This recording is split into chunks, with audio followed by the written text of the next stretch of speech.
उधर उत्तराखंड में लोक सेवा आयोग की पटवारी भर्ती परीक्षा में पेपर लीक का मामला तूल पकड़ता जा रहा है। हल्द्वानी में कांग्रेस कार्यकर्ताओं ने राज्य सरकार का पुतला फूंका।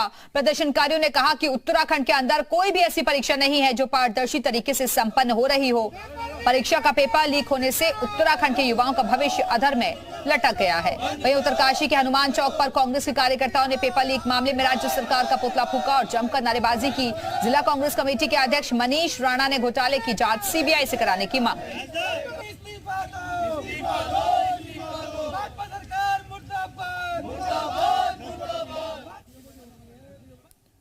वहीं बागेश्वर में यूथ कांग्रेस ने पटवारी पेपर लीक के विरोध में प्रदेश सरकार के खिलाफ जोरदार प्रदर्शन किया।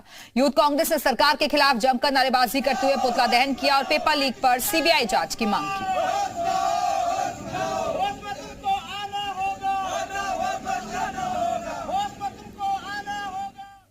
पीएमईजीपी योजना के तहत 10 लाख लोन लेकर क्या अपना खुद का बिजनेस शुरू करना चाहते हो? इसे लेने के सीक्रेट्स को जानना चाहते हो? तो फ्रीडम ऐप को अभी डाउनलोड कीजिए।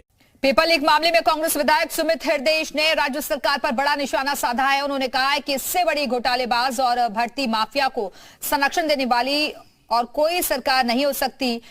सुमित हृदयेश ने कहा कि राज्य के लाखों युवाओं का भविष्य सरकार ने अंधेरे में डाल दिया है। उन्होंने कहा कि राज्य सरकार को सबका साथ सबका विकास वाला नारा अब छोड़ देना चाहिए। वहीं कांग्रेस प्रदेश उपाध्यक्ष संगठन मथुरा दत्त जोशी का कहना है कि यह बड़ा दुर्भाग्यपूर्ण है कि बेरोजगारों के भविष्य के साथ इस तरीके से खिलवाड़ हो रहा है।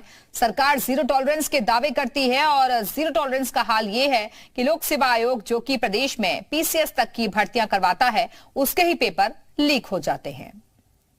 सरकार को अगर निष्पक्षता दिखानी है और आप अगर जीरो टॉलरेंस की बात करते हो, भ्रष्टाचार मुक्त करने की बात करते हो, तो सीबीआई की जांच होनी चाहिए या हाई कोर्ट के सिटिंग जज से इन सारे भर्ती प्रकरणों की जांच होनी चाहिए।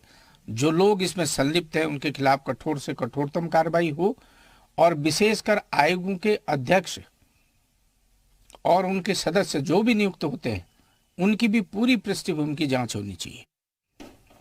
उधर कांग्रेस के प्रदेश अध्यक्ष करण माहरा ने पटवारी लेखपाल घोटाले पर प्रदेश की छवि खराब होने के लिए राज्य सरकार को जिम्मेदार माना है।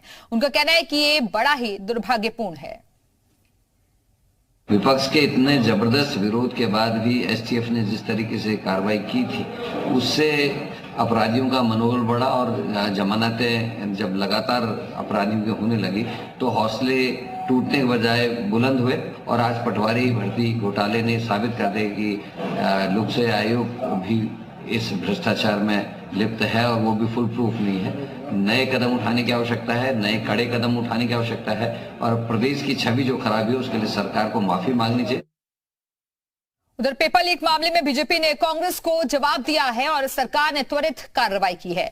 दोषी व्यक्तियों को गिरफ्तार भी किया गया है और बीजेपी नेता देवेंद्र भसीन ने कहा है कि यह सरकार की पारदर्शिता ही है कि मामले को दबाया नहीं गया और बल्कि कार्रवाई की गई। भर्ती परीक्षा रद्द भी की गई है और नई तारीख भी तय की गई है। साथ ही कांग्रेस पर पलटवार करते हुए कहा कि जहां तक कांग्रेस का सवाल है तो कांग्रेस ने भ्रष्टाचार को हमेशा दबाया और उसे प्रोत्साहित किया।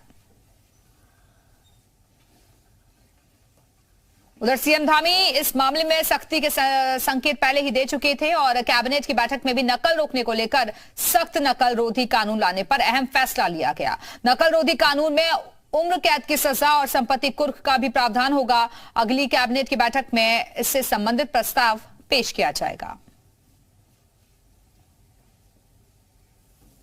संदिग्ध पाए जाएंगे उनको भी कुछ समय तक, अब वो समय नया कानून तय करेगा कितने सालों तक उनको डिबार किया जाना है कि आगे किसी परीक्षा में हिस्सा ना ले पाए। और उसको और सख्त करने का आज कैबिनेट ने निर्देश दिया है जिसमें कि उम्र कैद जो कि गैंग बन गए हैं जो ये काम कराते हैं उनके सदस्यों को उम्र कैद की सजा प्रस्तावित की जाएगी और जो इससे अपनी आमदनी करते हैं जहां परिसंपत्ति अर्जित करते हैं वो सभी प्रॉपर्टी कुर्क की जाएगी शासन द्वारा। देहरादून से खबर है जहां लोक सेवा आयोग पेपर लीक पर सीएम धामी सख्त नजर आ रहे हैं। जो भी शामिल होगा उस पर कार्रवाई होगी और जिस स्तर पर भी गड़बड़ी होगी उसे बर्दाश्त नहीं करेंगे।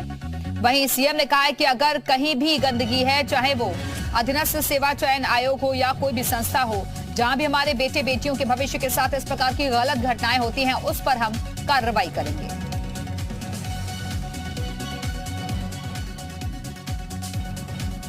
जो लोग भी प्रारंभिक तौर पर इस पर पाए गए हैं उनके पकड़ लिया गया है, उनके खिलाफ कार्रवाई हो गई है और भी कड़ी कार्रवाई होगी। और इसमें कोई भी सम्मिलित होगा या किसी स्तर पर भी गड़बड़ी होगी तो वो किसी भी कीमत पर हम बर्दाश्त करने वाले नहीं हैं और उसको न ही इसी प्रकार से रहने देना है। क्योंकि ये अगर कहीं भी गंदगी है, अधीनस्थ सेवा चयन आयोग हो या हमारी किसी भी और संस्था में, जहाँ भी हमारे बेटे बेटियों के भविष्य के साथ कहीं पर भी कोई गड़बड़ी होती है, कोई इस प्रकार की घटनाएं होती हैं, इस प्रकार का अपराध होता है, तो उस पर हम सख्त कार्रवाई करेंगे। पीएमईजीपी योजना के तहत 10 लाख लोन लेकर क्या अपना खुद का बिजनेस शुरू करना चाहते हो? इसे लेने के सीक्रेट्स को जानना चाहते हो? तो फ्रीडम ऐप को अभी डाउनलोड कीजिए।